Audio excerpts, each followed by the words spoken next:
એક મિનિટ, તમે કીધું ફિલ્મી કલાકાર, પણ મેં ક્યાં કીધું ફિલ્મી કલાકાર તમે બોલાવો? મને બોલાવો એવું મેં કીધું જ નથી. હું ફિલ્મી કલાકાર છું, સાથે સાથે ગાયક કલાકાર છું, ભજન પણ ગાઉં છું, સંતવાણી પણ કરું છું, માતાજીના ગરબા પણ ગાઉં છું, બરાબર? ખાલી ફિલ્મી કલાકાર નથી.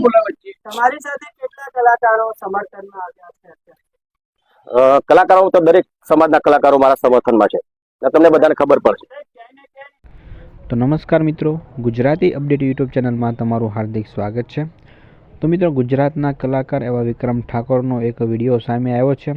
મિત્રો, અગાઉ ગુજરાત વિધાનસભામાં જે કલાકારોને બોલાવવામાં આવ્યા હતા તેમાં ઠાકોર સમાજના એક પણ કલાકારને ન બોલાવતા વિક્રમ ઠાકોરે તેમનો વિરોધ નોંધાવ્યો હતો.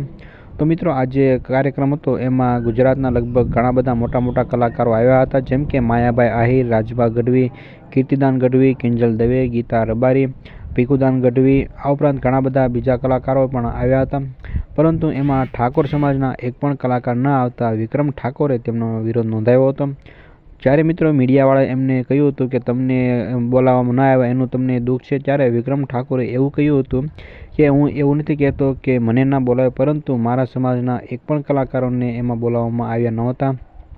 તેમનું કહેવું એવું છે કે ઠાકોર સમાજમાં પણ ઘણા બધા કલાકારો છે કે જેઓ ડાયરાઓ કરે છે, ભજન ગાય છે, સંતવાણી કરે છે, છતાં પણ એવા કલાકારોની આ કાર્યક્રમમાં બાદબાકી કરવામાં આવી હતી અને અમુક સમાજના કેટલાક કલાકારોને તેમાં બોલાવવામાં આવ્યા હતા અને ઠાકોર સમાજના એક પણ કલાકારને તેમાં બોલાવવામાં આવ્યો નહોતો, એવા વિક્રમ ઠાકોરે આરોપ લગાવ્યા હતા.